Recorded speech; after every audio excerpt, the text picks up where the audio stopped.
Mesdames, Messieurs, la dernière fois, j'ai essayé de vous exposer l'objectif de ce cours. Dans la mesure où il n'y avait pas à Rome une révélation, un livre sacré, un corps dogmatique, il n'existe aucun effet systématique antique des obligations religieuses romaines, à part un calendrier peut-être, mais vous comprenez très bien à quel point c'est limité. À la recherche d'un document qui pourrait combler cette lacune, j'ai décidé d'utiliser l'œuvre de Tite-Live pour établir comment il présente et décrit la religion romaine. Cette œuvre est assez vaste, même sous la forme réduite sous laquelle elle nous est parvenue, 35 livres sur 142, et elle est assez vaste, disais-je, pour permettre la reconstruction d'une sorte de petit manuel de la religion romaine. J'ai fait une introduction générale sur ce que nous savons de Tite-Live et de son histoire romaine. J'ai rappelé les quelques éléments biographiques qui avaient survécu. Pour conclure et pour situer un peu cette œuvre, que ce n'était ni un violent antagoniste, ni un fanatique du nouveau régime qui s'était mis à l'époque où il vivait en place à Rome, c'est-à-dire au début de notre ère, le régime impérial. Il ne vivait pas dans la proximité du prince et de sa famille, ne cachait pas ses sympathies républicaines, plutôt, mais conservait une certaine réserve critique, sans pour autant rejeter le nouveau régime. Les relations avec Auguste ne furent pourtant pas mauvaises, même si l'historien a préféré, en fin de compte, suspendre la publication de son œuvre entre 8 et 14 après Jésus-Christ, époque à laquelle le vieux prince était devenu relativement ombrageux et autocratique, d'autant plus que l'historien travaillait à cette époque et devait publier à cette époque l'histoire du deuxième triumvirat et des proscriptions, un sujet plutôt épineux à cette époque. Nous avons ensuite commencé à examiner quelques grandes questions relatives à la religion romaine, à commencer par la relation entre religion publique et religion privée. Et ce sont ces questions générales que j'examinerai pour commencer. Nous avions commencé par constater que même si l'histoire du peuple romain amène Tite-Live à parler surtout de la religion publique, le sujet l'impose en quelque sorte, il n'ignore nullement les individus et leur conduite religieuse. Néanmoins, il s'agit des obligations religieuses privées de ces individus, familiales, si vous voulez, et non de manifestations d'une religiosité privée différente des modalités de la religion publique. Et je veux encore citer un dernier texte qui provient du cadre du récit des luttes entre patriciens et plébéiens au IVe siècle avant notre ère, dans lequel Tite-Live pose dans la bouche de certains protagonistes une mise en parallèle des pouvoirs religieux privés et des pouvoirs religieux publics. Nous sommes à l'époque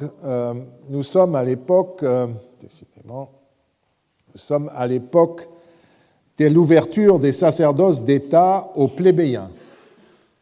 Vous savez qu'il y avait une aristocratie patricienne, ceux qui avaient été en place en haut de la société au moment où la République a été créée, et puis des familles qui sont venues après, qu'on appelait plébéiennes, mais qui étaient néanmoins des familles riches et également composées de notables. Mais les uns voulaient se réserver les offices politiques et religieux en excluant les autres. Et nous sommes à l'époque de l'ouverture des sacerdoces d'État aux plébéiens, 366, et ensuite, en 300, il est question aussi du consulat, de la magistrature suprême. Publius Decius Mus affronte, dans ce discours que Tite-Live reproduit, le réactionnaire patricien Appius Claudius et lui oppose, entre autres, deux arguments, l'un qui se réfère au rite public, l'autre au rite privé. Il rappelle d'abord le rite dit de dévotio, de dévotion, que son père avait effectué un peu plus tôt, en sauvant ainsi l'armée romaine Il s'était offert, en effet, par un acte d'autoconsécration au dieu d'en bas, en même temps que les ennemis qui étaient en face de l'armée romaine au champ de bataille. Et donc Decius Mus cite cet exemple héroïque de quelqu'un qui s'est suicidé en quelque sorte pour entraîner l'armée ennemie dans sa perte, pour prouver que son rite avait eu la même valeur que celui qu'aurait pu accomplir un patricien. Ensuite, Decius passe à lui-même et met en parallèle la valeur de ses rites domestiques, privés, et ceux d'Appius Claudius. Autrement dit, il y a, d'après Tite-Live, deux conduites religieuses équivalentes, celle du culte domestique, qui sont privées, et celle de la religion publique, qui sont collectives et publiques. C'est ce qu'exprime aussi le deuxième extrait du discours de Decius que j'ai ajouté, où il rappelle que finalement, depuis 2 générations, les plébéiens occupent les plus grands sacerdoces de l'État romain et, ma foi, les dieux acceptent tout à fait que cela fonctionne ainsi et ils ne voient donc pas pourquoi ils ne pourraient pas exercer les pouvoirs religieux d'un consul ou d'un prêteur. Et ils ne voient pas non plus à quel titre ils ne pourraient pas rendre aux dieux à titre public le culte qu'il leur rend à titre privé. Toujours cette mise en parallèle. On voit donc que la religion privée, pour eux, n'est pas une religion autre, une religiosité de type romantique, mais un ensemble d'obligations religieuses, rituelles, qui n'est différente d'un ensemble qui n'est différent des obligations publiques que par une question de hiérarchie. Ce qui concerne tout le monde et forcément l'emporte sur ce qui est privé. Encore, vous verrez des exemples, les obligations privées l'emportent souvent sur les obligations publiques quand il y a conflit. Mais nous verrons cela dans la suite. Est-ce que cela signifie que, d'après Tite-Live, les Romains ne connaissaient comme pratique religieuse que les rites positifs de la religion publique et ceux de la religion familiale? Autrement dit, si nous feuilletons son œuvre, n'y a-t-il aucun indice d'une autre possibilité, d'une autre religiosité? Nullement. Tite-Live évoque en 2 passages ce qu'il considère d'une certaine manière comme une déviation de la religiosité normale que je vous ai exposée. Le premier exemple se situe en 213 avant notre ère, quand l'horizon militaire des Romains était plutôt brouillé par les défaites successives infligées à l'armée romaine par Hannibal, qui parvenait tout récemment de parvenir jusqu'à 1 mille des portes de Rome. Dans un chapitre entier, assez long, nous ne pouvons pas le commenter en entier, l'historien décrit le découragement qui saisit alors les autorités et les troubles qui s'ensuivirent. La description est dramatique. Je traduis. Ainsi, la guerre traînait en longueur et les dispositions des esprits, non moins que la fortune, variaient avec les succès et les revers. Il se manifesta alors à Rome une si grande frénésie rituelle, et en partie d'origine étrangère, qu'on eût dit que les dieux ou les hommes avaient changé tout d'un coup. Ce n'était déjà plus en secret, dans l'intérieur des maisons, que l'on abolissait l'ancienne tradition romaine. En public même, dans le forum, au Capitole, il y avait une foule de femmes qui ne sacrifiaient plus, qui ne priaient plus les dieux à la manière de leurs ancêtres. More patrio. De misérables sacrificateurs, des devins s'étaient emparés de toutes les imaginations. Donc une énorme angoisse religieuse envahit la ville, au point de rendre méconnaissable la cité de Rome, puisque les gens qui exercent normalement le pouvoir et ont l'initiative disparaissent. Il y a d'autres personnes qui ont pris leur place. On note que Tite-Live associe dans sa description de cette panique ce qui se passait dans les maisons privées et ce qui se déroulait dans les espaces publics, au Capitole ou au Forum. Donc encore une fois, c'est un ensemble, ce ne sont pas 2 religions séparées. Et ce qui change ce sont, écrit-il, les ritus, c'est-à-dire non pas les rites, mais les modalités de célébrer les rites, la coutume ancestrale de sacrifier et de prier, ainsi que l'historien lui-même glose le terme ritus, que les femmes ne sacrifient et ne prient plus les dieux patrio more. Ça, c'est le ritus patrius, ritus romanus, les modalités de célébration romaine. Ce qui change d'abord dans tout cela, c'est le premier rôle cultuel qui est tenu par les femmes. Normalement, celles-ci ne sont pas du tout exclues, elles participent au culte, mais à une place bien précise. Et pour cela, que ce soit des fêtes régulières qu'on leur a confiées une fois pour toutes, ou des fêtes particulières, des rites particuliers, elles sont en général invitées par le Sénat et les magistrats, par exemple, de venir supplier les dieux de temple en temple ou de célébrer telle ou telle expiation. Nous parlerons dans la suite de tout cela. Mais qu'elles envahissent les endroits les plus officiels sans être convoquées pour y officier avec l'aide de techniciens sacrificiels et de devins étrangers, en s'adressant à des divinités qui n'étaient même pas des divinités ancestrales, voilà ce qui était proprement scandaleux. Les femmes, quand elles agissent religieusement pour le peuple romain, par exemple lors de la fête de Bonadea, de la bonne déesse, ont comme assistants rituels les vestales, prêtresses officielles du peuple romain, et non pas des gourous venus d'on ne sait où. Et puis s'y ajoutait la plèbe rurale, classe dangereuse, réfugiée en ville, de sorte que c'était une foule absolument indistincte et qui était le contraire de ce qu'on voyait dans ces espaces réservés aux rites qui se livraient à ces cérémonies. Nous avons là une description de ce qu'était, aux yeux de Tite-Live, la mauvaise religiosité.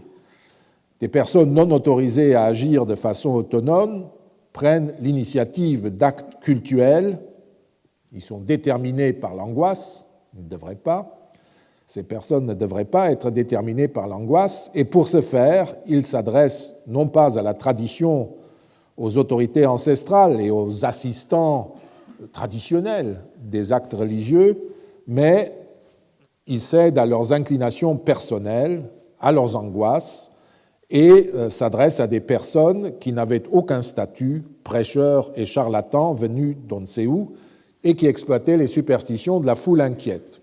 Cette superstition consistait à penser, au fond, que les dieux et les rites ancestraux avaient abandonné et trahi les Romains, et à s'adresser de sa propre initiative à d'autres dieux qui étaient vénérés de manière nouvelle et qui seraient peut-être plus utiles dans cette guerre contre les Carthaginois qui inquiétait grandement Rome.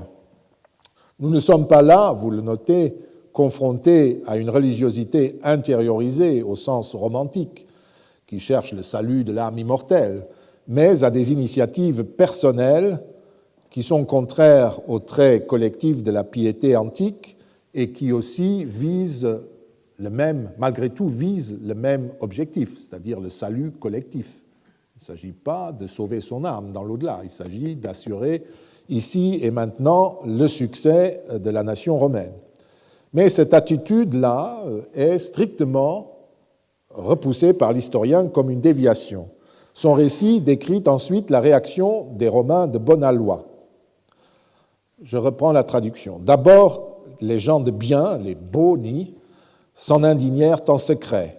Puis les plaintes éclatèrent et furent portées au Sénat, qui fit de graves réprimandes aux édiles et aux triumvirs capitaux. Ce sont les magistrats qui sont responsables de l'ordre public dans les rues et sur les places. Il leur fit donc des réprimandes de leur négligence. Mais lorsqu'ils voulurent chasser la multitude du forum et disperser l'appareil de ces sacrifices, peu s'en fallut qu'ils ne fussent repoussés avec violence. Il devint évident que le mal s'était déjà trop étendu pour que des magistrats inférieurs, édiles, triumvirs capitaux, puissent y remédier, et le Sénat dut charger Marcus Aemilius, préteur urbain, c'est-à-dire le chef de l'exécutif urbain, de délivrer le peuple de ses angoisses religieuses. Le peuple fut convoqué, le préteur lut le Senatus Consulte et ordonna par un édit que quiconque aurait des livres de divination, des formules de prière ou un recueil des techniques de ses sacrifices apporta chez lui tous ses documents, tous ses écrits avant les calendes d'avril, avant le 1er avril, et il défendit que personne, dans aucun lieu public ou sacré, sacrifia d'après les modalités nouvelles ou étrangères. Tite-Live met donc en scène la réaction des bons citoyens qui protestent contre la démission des autorités et contre ce désordre qu'ils voient sur les places publiques, et ensuite la machine répressive romaine se met en marche. Ce qu'il est intéressant de noter, c'est que les superstitieux et les charlatans se soient apparemment servis de textes écrits, prophétiques, et de formules de prière particulières. On a voulu considérer que ces indications signalent qu'il s'agissait du début de la décadence de la religion romaine. La religion romaine était en décadence depuis toujours. Pour Vissova, qui est pourtant l'un des plus grands historiens de la religion romaine, elle commençait avec le roi Numa, quand les prêtres se mettent à être créés, à définir les rituels. Décadence, ce n'est plus la religion populaire. Mais elle décade ensuite pendant 7 ou 8 siècles, n'est-ce pas? Et Lawrence Spring, en 52, considérait que c'est donc en 213 que la décadence commence, puisqu'il y a ces livres non permis qui circulent, etc. Il s'agit au contraire ici, chez Tite-Live, d'un exemplum, d'un cas monté en épingle, négatif, écrit 2 siècles plus tard, pour démontrer non pas ce qu'était désormais la religion publique des Romains, mais ce qu'était la mauvaise piété, celle qui ignorait la tradition ancestrale. Et d'après Tite-Live, la population de Rome, la bonne population de Rome, bien entendu, réagit violemment et fit pression alors sur les autorités pour qu'elles se réveillent et mettent fin au scandale, après un moment d'hébétement consécutif à toute une série de défaites, et le pire, la bataille de Cannes, était devant les portes, ce n'était pas encore fini. Un exemple semblable de mauvaise religiosité, et qui donc pourrait se dire, ça s'approche de ce que nous appelons religion, est constitué par le fameux épisode des Bacchanales en 186 avant notre ère. Cette histoire est trop célèbre et vous le voyez trop longue, elle occupe 12 chapitres chez Tite-Live pour être ici longuement développée. Un bref résumé suffira. Il s'agit d'un véritable roman, comme ceux qui circulaient à partir du IIIe siècle avant notre ère, où l'amour, le sexe, une mère abusive, une courtisane au grand cœur, un grand dadais un peu niais, la cupidité, les menées coupables de gourous bachiques et le thème du complot occupent le devant de la scène. Un Grec de basse condition était venu en Étrurie puis à Rome et y avait prêché un dionysisme qui mélangeait les sexes dans des orgies nocturnes avec, d'après Tite-Live, tous les abus que l'on imagine. Plus tard, on apprend aussi que la prêtresse de cette association bachique de Rome était à l'origine de ces modifications de la tradition des associations dionysiaques. Donc c'est une réforme. C'est entre les griffes de cette secte que tomba un jeune orphelin de bonne famille dont le père et les tuteurs étaient morts. Sa mère, toute dévouée à son nouveau mari, qui était très intéressé par le patrimoine du jeune homme, accepta de l'aider pour dépouiller son beau-fils. Enfin, vous avez un film qui peut passer sur les chaînes d'émotion à la télévision. Elle le fit initier au nouveau mystère de Bacchus. Or, il se trouve que le jeune homme avait une bonne amie, une courtisane au grand cœur, et qui connaissait ce milieu bachique, professionnellement en quelque sorte. Celle-ci finit par connaître ce qui se tramait et conjure le jeune homme de ne pas se prêter à cette initiation.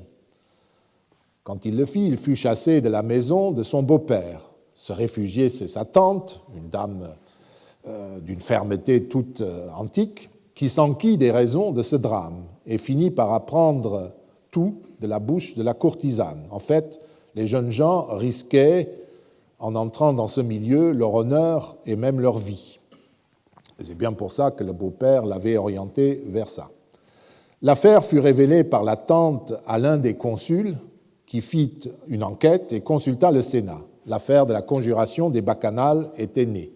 On découvrit que des groupes analogues et liés entre eux se répandaient en Italie et l'on parla d'une véritable conjuration contre Rome. Il est vrai que le scandale eut lieu 15 ans à peu près après la fin de la Deuxième Guerre punique, au cours de laquelle certaines cités d'Italie avaient été maltraitées par les Romains parce qu'elles avaient rejoint le camp d'Hannibal ou avaient hésité un peu trop longtemps avant de rejoindre de nouveau le camp de Rome. On perçoit aisément l'arrière-plan politique de cette affaire qui fut conclue par le Sénat et par les consuls. Les mystères bachiques réformés furent simplement interdits et seules leurs associations anciennes, les associations anciennes pouvaient continuer de fonctionner à condition qu'elles ne comprennent que peu de membres. Cet exemplum, qui est le deuxième, qui est une teneur religieuse sur la mauvaise pratique religieuse, n'est pas sans ressembler à l'affaire de 213. Dans le cadre de la panique et des désordres créés par la guerre, qui avaient sérieusement marqué les âmes et les autorités, un certain nombre de Romains avaient tendance à oublier leurs traditions et à se lancer dans de nouvelles expériences religieuses, qui sont fermement condamnées par Tite-Live. Et il tente à montrer que les bons citoyens, et même cette courtisane qui a une âme bien trempée, révèlent cela et se battent contre ces déviations. Le fait que les autorités romaines n'en aient eu cure au départ, dans les deux cas, révèle aussi que ces conduites religieuses étaient d'abord privées et donc ne les concernaient pas. Ce n'était que lorsque les pratiques en question envahissaient l'espace public ou bien créaient des problèmes d'ordre public que les autorités intervenaient. Comme le scandale de 213, celui de 186 ne prouve toutefois pas que Rome n'était plus dans Rome, mais que certains citoyens dévoyés se détournaient des principes mêmes de la vie civique et sociale et que les autorités, soutenues par des individus responsables, intervinrent pour réprimer ces écarts. En tout cas, nous ne trouvons nulle part dans ces histoires le signe de la recherche d'une nouvelle religion, d'une autre religion semblable aux religions du monde moderne. Il s'agit toujours de rites, de pratiques rituelles qui obéissent, dans un cas, à d'autres paradigmes que les modalités ancestrales, dans l'autre, de rites secrets qui réunissaient des personnes qui, d'après la tradition, ne devraient pas être rassemblées ensemble, les deux sexes ensemble, de nuit et en secret, et qui étaient en outre fondés sur la terreur et les mauvais traitements. Tout n'est certainement pas vrai dans l'acte d'accusation de ces pratiques, mais le fait est qu'aucune des deux pratiques ne survécut. Jamais les thias bachiques n'ont connu des rites semblables à Rome et en Italie. C'était vraiment une fin. Une autre histoire rapportée par Tite-Live est à première vue plus proche de la recherche d'une spiritualité comme celle des chrétiens. Donc là, on a l'impression qu'il connaît autre chose, mais qu'il ne veut pas en parler ou il l'écarte. Cette histoire se trouve dans un passage qui traite de la vanité de Scipion l'Africain et de sa prétention d'être supérieur aux autres. Scipion l'Africain avait en effet l'habitude de rendre de bon matin au Capitole pour s'asseoir seul dans la cella, donc la grande pièce du temple qui appartenait à Jupiter, où il demeurait un certain temps. L'allemand Kurt Latte a parlé dans son manuel sur la religion romaine de Andacht, de recueillement, mais hésite à considérer cette attitude comme de la véritable piété, au sens d'aujourd'hui. Contrairement à Jacqueline Champeau, qui fait de sa conduite l'indice d'une intériorisation de la piété et suppose que Scipion a combiné, à la manière grecque, écrit-elle, la religion et la philosophie. L'exemple du séjour matinal de Scipion l'Africain dans la cella du temple capitolin ne me paraît toutefois pas démontrer une telle interprétation. Voyons le texte. Ce fut, écrit Tite-Live, pour disposer de loin les esprits à cette croyance superstitieuse que du jour où il prit la robe virile, où il devint majeur, il ne fit aucune action, publique ou particulière, sans aller au Capitole, sans entrer dans le sanctuaire et sans y rester quelque temps seul, caché à tous les regards. Cette habitude qu'il observa toute sa vie, soit par politique, soit sans dessein particulier, fit croire à quelques-uns qu'il était issu du sang des dieux. Vous voyez donc la note critique de Tite-Live à la fin, Cauda Venenum, où il dit que d'un côté, c'était du calcul politique, de l'autre côté, peut-être aussi simplement parce qu'il voulait donner l'impression qu'il était d'une ascendance beaucoup plus auguste que les simples mortels, puisqu'il était question qu'il avait été engendré par un dieu. Dans son étude de l'arrière-plan rituel et philosophique de cette coutume de s'asseoir auprès des dieux, Paul Venn a montré que cet usage, qui se répandit surtout dans nos sources depuis le début de l'Empire, était bien connu déjà à l'époque hellénistique. Donc ce n'est pas impossible du tout que que Scipion l'Africain ait agi ainsi. On sait aussi que les pseudépigraphes pythagoréens vantaient la visite fréquente des temples et la contemplation, la méditation devant des statues cultuelles. On pourrait donc être tenté, avec ces éléments, de suivre Jacqueline Champeau et de comprendre ce séjour de méditation de l'Africain chez Jupiter comme l'indice d'une intériorisation de la piété. Mais le problème, c'est qu'il est presque impossible de décrire ce que les Romains pouvaient ressentir pendant la célébration d'un culte ou lors de la visite d'un sanctuaire. Et Tite-Live ne nous aide pas en nous disant ce que ressentait ou était censé ressentir Scipion. L'absence de sources explicites m'incite d'ailleurs à ne pas poser ce genre de questions. L'examen précis des sources qui décrivent la curieuse initiative de Scipion n'est pas plus révélateur. Les trois sources qui rapportent l'anecdote ne contiennent en effet aucune allusion à la philosophie ou à une nouvelle forme de piété. Le seul commentaire se trouve dans l'explication donnée par Tite-Live dans la phrase qui précède celle que nous avons lue. Je lis. « Ce qu'il proposait à la multitude, ou lui avait apparu dans une vision nocturne à lui-même, ou lui était suggéré par une inspiration divine, soit que la superstition eut un certain empire sur son esprit, soit qu'il voulut assurer la prompte exécution de ses ordres et de ses desseins en leur donnant le caractère d'un oracle. Tite-Live n'évoque pas l'élévation de l'âme, mais la superstitio animi, un esprit superstitieux. On pourrait certes recevoir ce terme sous le calame de Tite-Live comme une critique de cette conduite religieuse nouvelle, mais j'ai quelques difficultés à admettre que les philosophes antiques, postérieurs à l'Africain et à Tite-Live, aient pu passer sous silence cette anecdote si célèbre, si elle était ou pouvait être reliée à une intention philosophique, à une spiritualité nourrie de l'enseignement des sages. Or, ce n'est pas du tout le cas.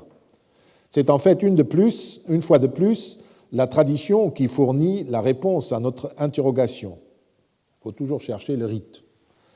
En lisant de près les textes, nous apprenons en effet que l'anecdote est généralement associée à celle du serpent découvert dans le lit de la mère de Scipion, et que chez Tite-Live, ce serpent qui est censé, serviteur d'un dieu, renvoyer à un père surnaturel.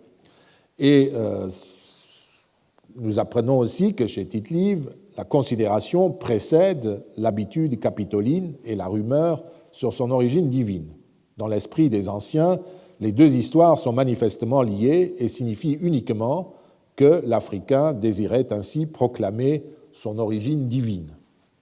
L'interprétation de notre anecdote s'appuyait sur la pénétration d'un particulier dans la cella d'un dieu. Normalement, seul le personnel cultuel et les célébrants d'un culte avaient ce droit. Ceux qui y entraient en dehors du culte ou de l'entretien possédaient forcément une relation étroite avec les dieux.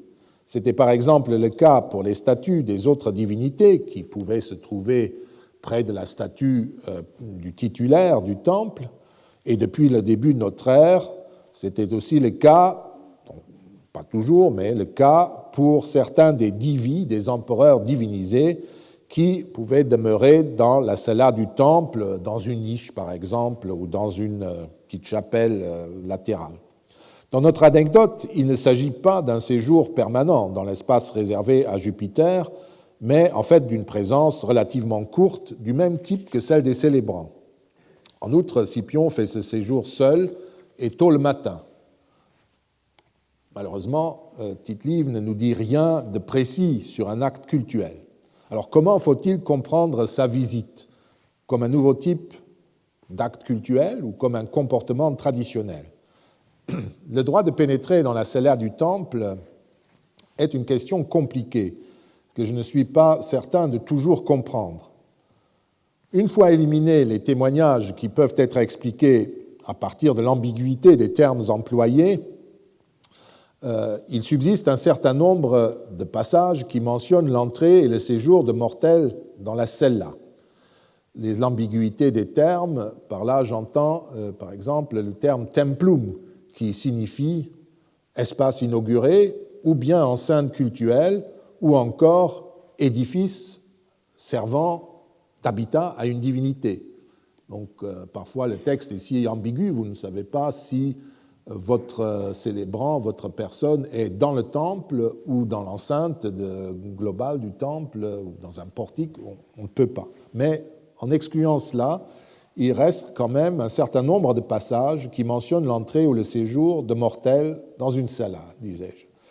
J'ai déjà mentionné ceux qui entretiennent ce bâtiment, il y a aussi les célébrants, proprement dit.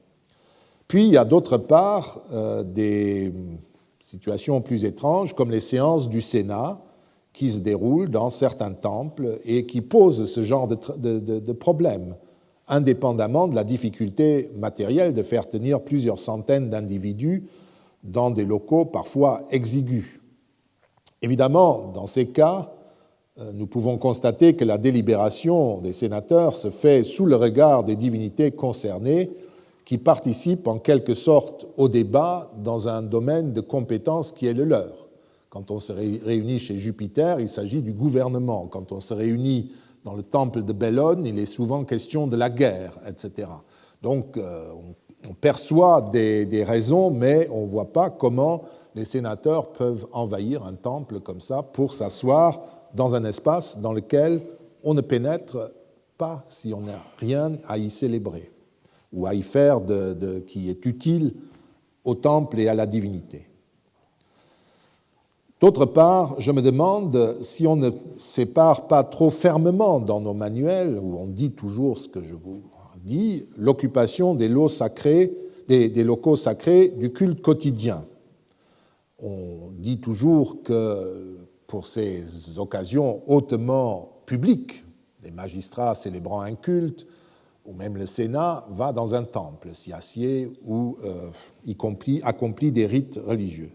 Mais qu'en est-il du culte quotidien qui se déroule en permanence dans les sanctuaires? Au cours du culte et en vue de ce culte, l'accès à la cella ou à un bois sacré, qui est la même chose qu'une cella, était toujours possible, en fait. Les témoignages explicites datent malheureusement tous d'une époque plus tardive que l'anecdote de Scipion. Mais il n'existe aucune raison de douter qu'au cours d'un sacrifice, la statue cultuelle qui se trouvait dans le temple, à l'intérieur, était couronnée et parfumée. Ce rite, je le disais, est parfaitement attesté dans les sacrifices publics, et vous voyez entrer les prêtres ou les magistrats, mais qu'en est-il des particuliers qui célébraient des sacrifices privés dans les sanctuaires publics? Il y en avait beaucoup. Il n'y a, à mon avis, aucune raison de supposer qu'ils n'avaient pas le droit de pénétrer dans la cella à des fins rituelles, par exemple pour y déposer des ampoules d'huile parfumée et des couronnes, ou même des morceaux d'offrande sur une table qui se trouvait dans les cellets. Malheureusement, nous n'avons pas de traces de cela, parce qu'on ne parle pas de ces épisodes. De l'époque impériale proviennent des témoignages d'hommes et de femmes qui s'assoient près des dieux pour leur confier plus intimement leurs demandes. Mais où est-ce qu'ils s'asseyaient précisément? Nous ne le savons pas. Et dans un certain nombre de cas, il faut conclure avec Paul Venn qu'ils avaient alors, on peut l'imaginer, accès à un temple ou à un bois sacré. Or, les témoignages relativement précis, qui ne sont pas de simples évocations de valeurs philosophiques ou morales de cette attitude, montrent que la pénétration et le séjour dans un temple au bois sacré de la part d'un privé étaient toujours liés à un acte d'offrande, même s'il s'agit de l'offrande d'un simple fruit. Ça vous habilite, semble-t-il, à pénétrer dans le temple pour déposer ce fruit, par exemple. Donc, d'après tout ce que je peux constater, c'est toujours le fait de pénétrer dans un temple est toujours lié à un rite. Et même la délibération du Sénat, c'est dans le cadre, en général, de décisions qui concernent aussi les dieux. Le problème se pose donc dans d'autres termes, même si on ne comprend pas tout. Dans le cas de Scipion, il n'existe toutefois, nouvelle difficulté, aucun indice de la célébration d'un sacrifice. On ne peut pas non plus éliminer la question en supposant que les sources ont passé sous silence ce sacrifice.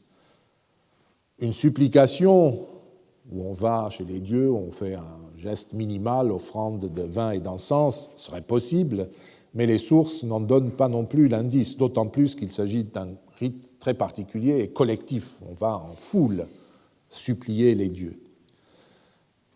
Mais il y a peut-être autre chose. Si nous examinons de près les textes, nous obtenons une réponse, en fait, à notre question et nous découvrons le rite. Nous apprenons en effet que Scipion ne se rendait pas simplement au Capitole, pour ainsi dire dans le cadre de services religieux réguliers ou quand ça lui passait dans la tête.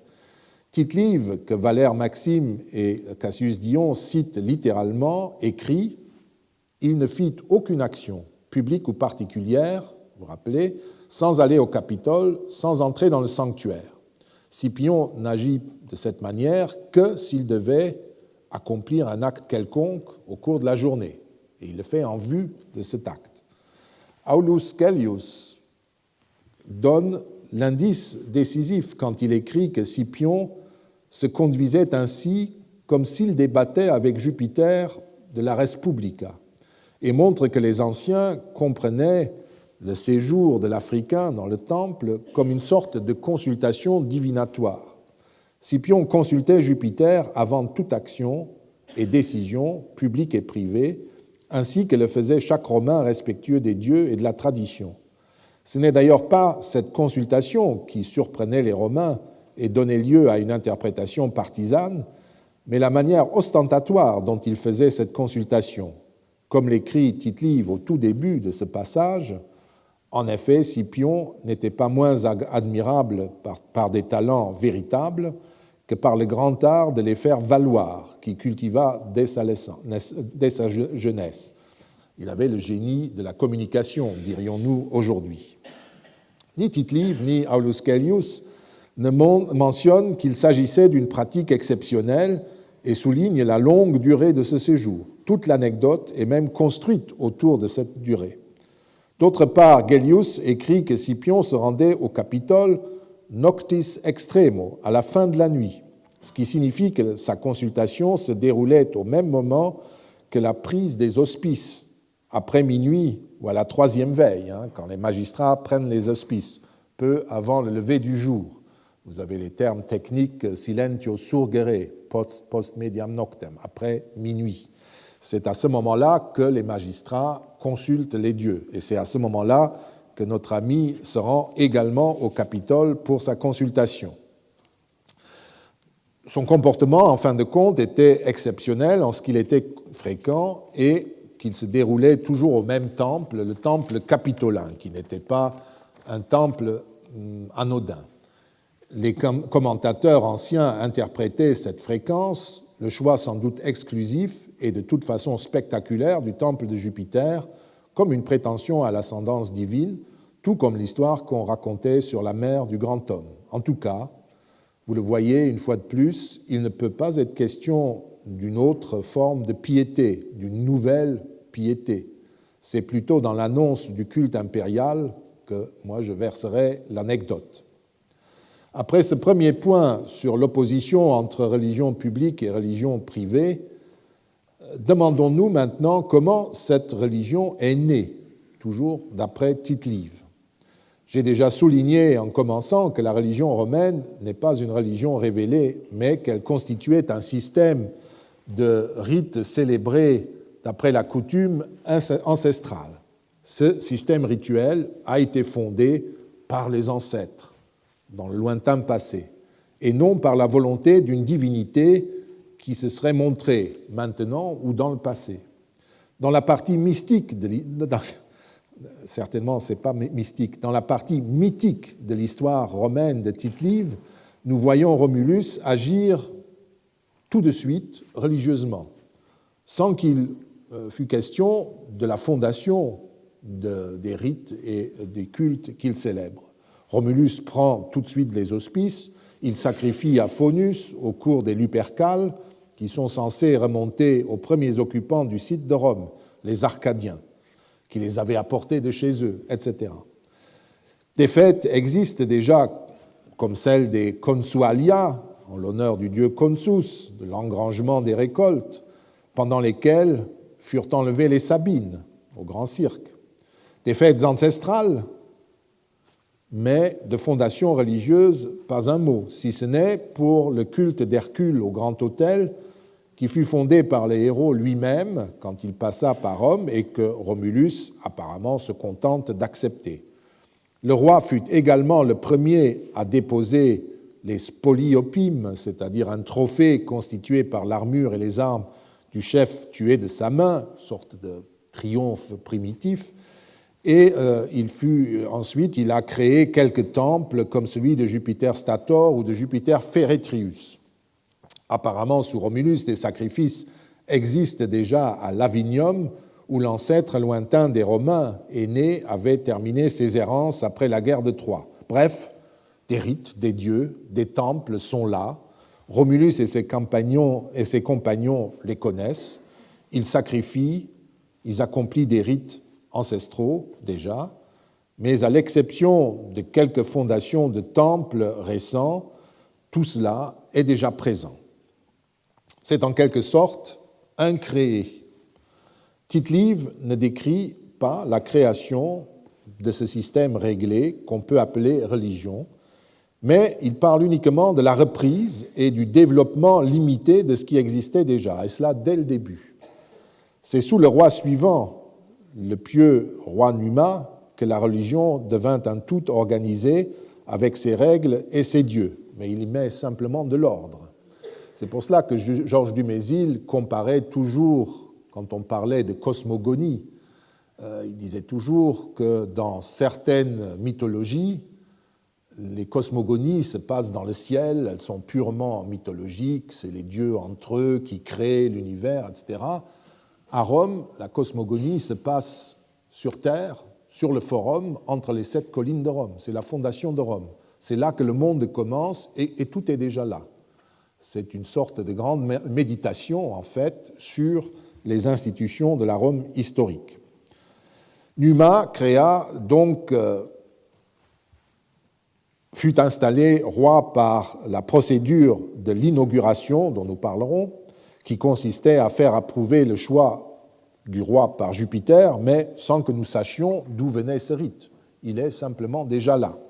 Numa créa les structures des relations ordonnées des Romains avec le monde, avec ses voisins, avec les dieux. Il créa le calendrier, le système compliqué du partage des jours entre les mortels et les immortels, instaura les principaux sacerdoces dont l'autorité couvrait l'ensemble de la vie rituelle des Romains.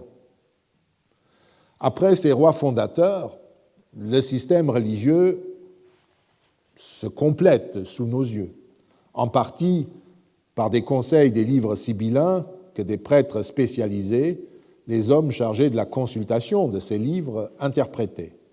Cette institution, nous le savons par d'autres textes, Tite-Live ne nous le dit pas, fut introduite par Tarquin, mais Tite-Live ne mentionne pas, je vous le dis, l'initiative. D'autres temples furent fondés, celui de Diane Aventine par le roi Servius Tullius, le Capitole lui-même par Tarquin le Superbe, mais là, nous sommes déjà, non pas dans la création de la religion romaine, mais dans le quotidien de la vie publique romaine, avec la création de nouveaux temples, l'appel de nouvelles divinités éventuellement. Enfin, un passage remontant à la période de remise en ordre après la prise de Rome par les Gaulois, au IVe siècle, décrit les débats que suscitaient régulièrement les règles de la tradition religieuse romaine, qui était orale, qui était parfois fixée par des décisions ponctuelles en cas de conflit ou d'hésitation, mais qui n'était jamais systématiquement recueillie et donnait donc toujours lieu à de nouvelles palabres. Nous sommes en 384 avant notre ère. Des tribuns militaires à pouvoir consulaire furent élus après une période donc, de vacances de pouvoir. Il n'y a pas de consul, on appelle ça un interrègne. Et Tite-Live raconte qu'ayant assumé leur magistrature aussitôt après l'interrègne, ceux-ci, c'est-à-dire les tribuns militaires à pouvoir consulaire, avant toute chose, consultèrent le Sénat sur les obligations religieuses. En premier lieu, nous sommes après le sac de Rome par les Gaulois. En premier lieu, ils ordonnèrent de rechercher tout ce qui pouvait se retrouver des traités et des lois. Il s'agissait des 12 tables et de certaines lois royales qui étaient exposées, nous dit-on, sur le forum. Une partie en fut publiée sans restriction, mais des prescriptions d'ordre rituel furent soustraites à la connaissance de la foule par la volonté surtout des pontifes, désireux d'avoir dans la prescription rituelle le moyen de brider les esprits de la foule. Et l'on discute notamment des jours dits interdits, religiosi, qui, d'après la tradition, avaient été marqués par un ou des désastres, ou qui, par conséquent, étaient dangereux. Pour cette raison, les autorités défendirent toute action publique et privée pendant ces jours.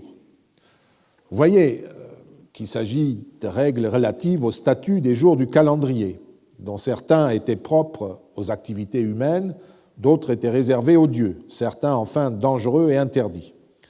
Il est évident que de telles mises à jour se produisirent régulièrement, et l'on notera que cela se faisait sur une décision humaine, sur celle des autorités légales, et non sur l'injonction non sollicitée d'un prophète ou d'une divinité. Le Sénat, les hommes, pouvaient parfaitement décider de consulter un oracle, mais l'oracle ne parlait pas lui-même. Ce sont les hommes qui parlent les premiers. Les motifs de ces changements sont toujours rationnels. Par exemple, pour justifier le classement de certains jours parmi les jours interdits à l'action publique et privée, on cite des événements historiques, un désastre militaire, celui du Crémer et de l'Alia pour le 18 juillet, le lendemain des Ides, qui avait été signalé comme interdit par les auspices toujours défavorables obtenus par un commandant qui apparemment ne s'y conforma pas et subit une défaite militaire cuisante. On perçoit aussi, derrière ce texte, l'incertitude de tout ce savoir, non seulement après le sac de Rome et la probable destruction des 12 tables qui étaient en bronze par les Gaulois, mais même à l'époque de Tite-Live. Il y a des coutumes qui sont régulièrement mises à jour et les érudits tentent de reconstruire les raisons de ces coutumes.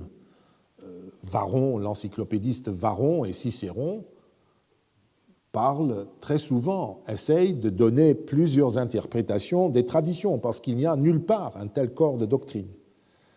Cela ne signifie pas que les coutumes n'avaient pas de sens ou étaient oubliées et que la religion romaine était vide, mais qu'il fallait régulièrement réinstituer l'appareil coutumier et le pourvoir pour la discussion de justifications variées, car celles-ci sont toujours plusieurs, conformément à ce qu'on attend d'un système religieux où seul le rite est unique et nécessaire, mais où les interprétations sont multiples et non nécessaires.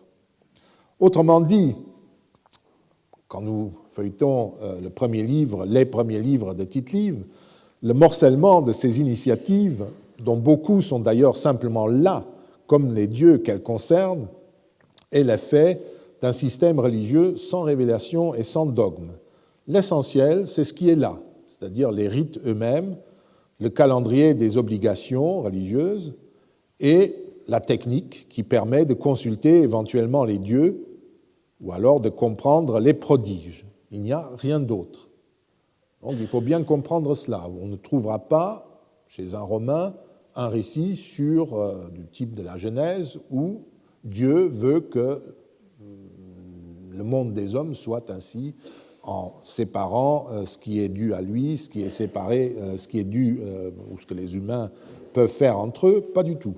Tout est déjà en quelque sorte là, des magistrats s'en emparent, et ensuite la vie continue tranquillement avec des mises à jour, des mises au point régulières, mais rien de plus. L'édifice rituel est là et se survit. Et il l'a fait pendant 7 siècles. C'est un autre type de religion. On peut maintenant, nous aurons souvent l'occasion de préciser et de souligner les objectifs fondamentaux de la religion des Romains, tels que Tite-Live l'a décrit, mais nous pouvons tout de suite ajouter à ce que j'ai dit sur la fondation de tout cela et la manière où c'est simplement là, sans autre justification que les ancêtres. Nous pouvons tout de suite donner aussi quelques éléments généraux de l'objectif poursuivi par ces rites. Parce que là encore, il y a des récits, des exemples où Tite-Live décrit cela. Et puis nous le verrons dans le détail tout au long du cours. Un mythe des temps de Servius Tullius livre l'objectif final de la relation des Romains avec leur Dieu.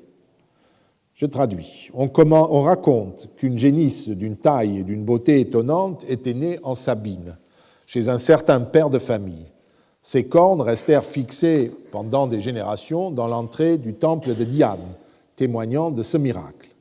Cet événement fut interprété comme un prodige, ce qu'il était effectivement, et les devins prédirent que la cité, dont un citoyen l'offrirait, cette génisse, en sacrifice à Diane, attirerait chez elle la suprématie. Cette prédiction était parvenue à la connaissance du prêtre du temple de Diane, à Rome, évidemment. C'était le plus grand temple dans le Latium, mais à la limite, on aurait pu aller au lac de Némi. Dès que le jour lui parut convenir pour ce sacrifice, le Sabin amène sa génisse à Rome. Il la conduit au temple de Diane et la présente à l'autel. Là, le prêtre, en romain qu'il était, est frappé par la taille de la victime qui avait fait grand bruit, et se souvenant des paroles des devins, dit au Sabin : « Quoi, étranger, que t'apprêtes-tu à faire ? Tu veux offrir un sacrifice à Diane sans être en état de pureté rituelle ? Tu ne commences pas par faire tes ablutions dans une eau courante ? Il y a là, en bas, le Tibre qui coule au fond de la vallée. » Pris de scrupules et voulant que tout soit fait conformément au rituel pour que le prodige ait les conséquences voulues, le Sabin descend aussitôt jusqu'au Tibre. Pendant ce temps, le Romain immole, évidemment, la génisse à Diane. Le roi et la cité en conçurent une satisfaction extraordinaire.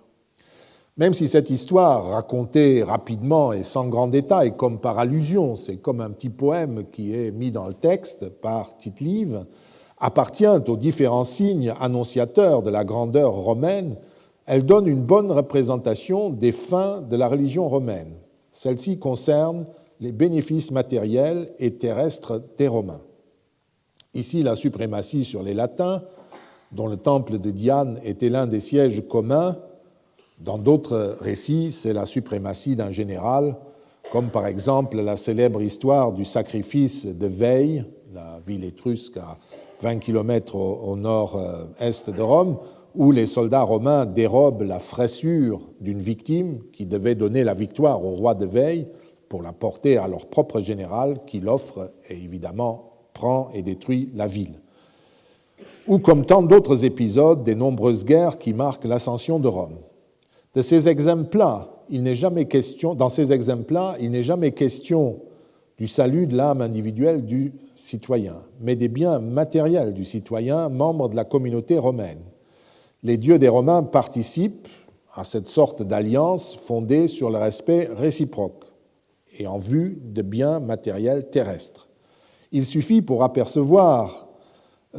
apercevoir de relire la prière prononcée par Scipion au moment où il s'embarque pour la campagne d'Afrique qui mit fin à la Deuxième Guerre punique.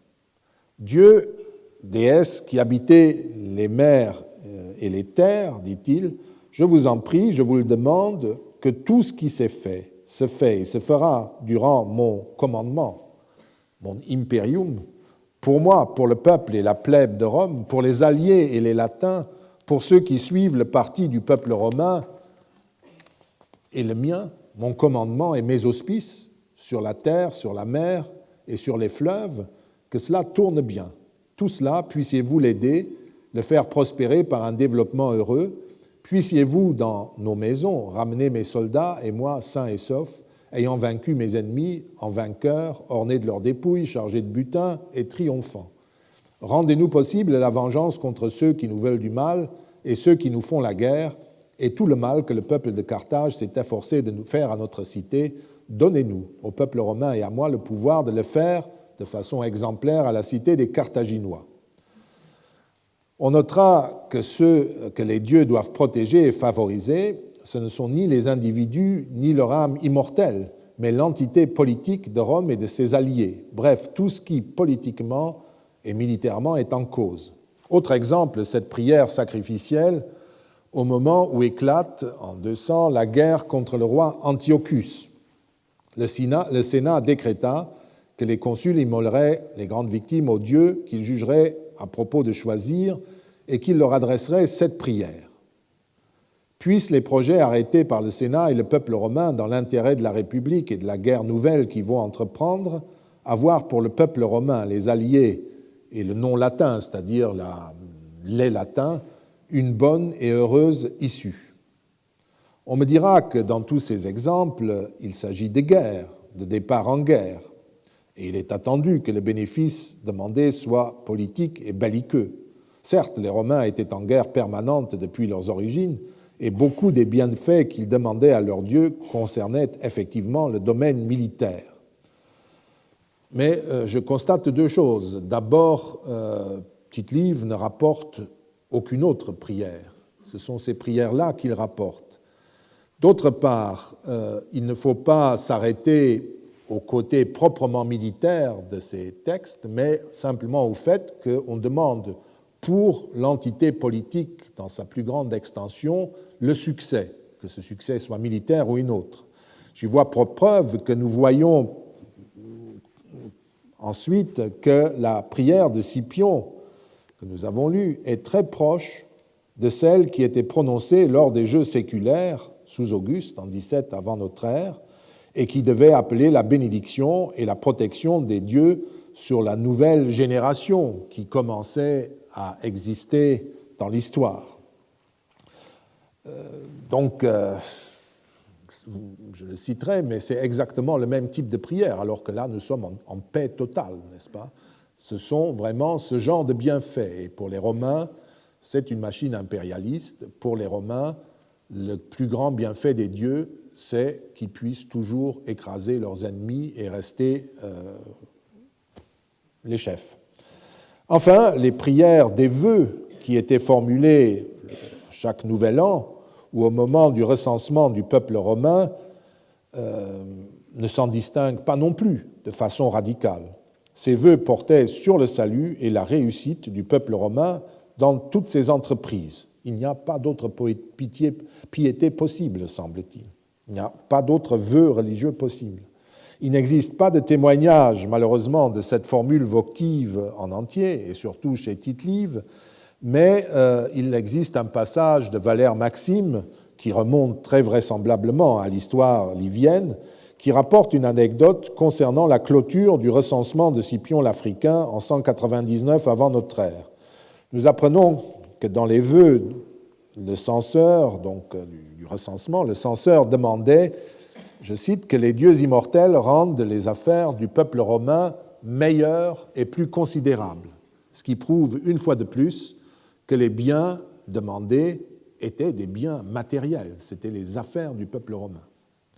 Les dieux romains sont en quelque sorte les alliés terrestres des Romains. Ils habitent la ville de Rome.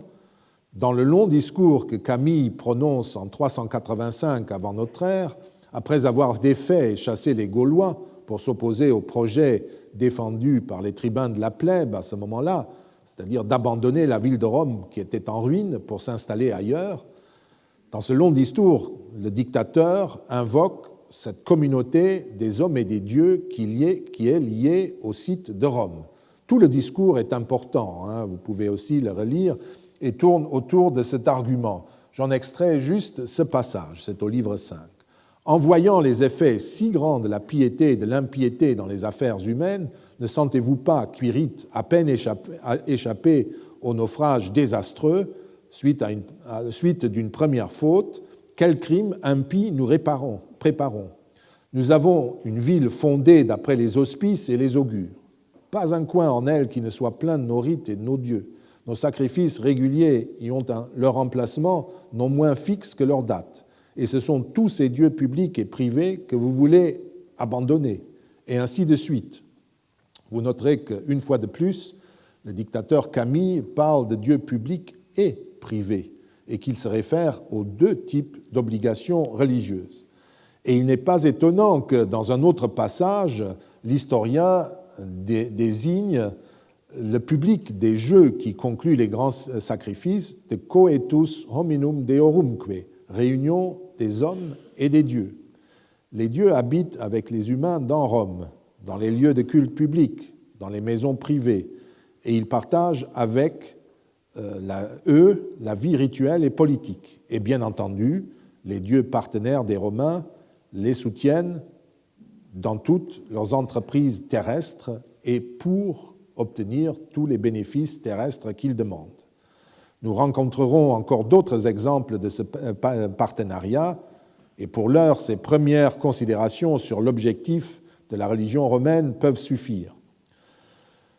J'ajoute que c'est à la fin de notre parcours que nous pourrons reposer la question de l'objectif final de cette religion et nous demander s'il y a eu une évolution jusqu'à l'époque de Tite-Live, puisque c'est ça de toute façon notre limite.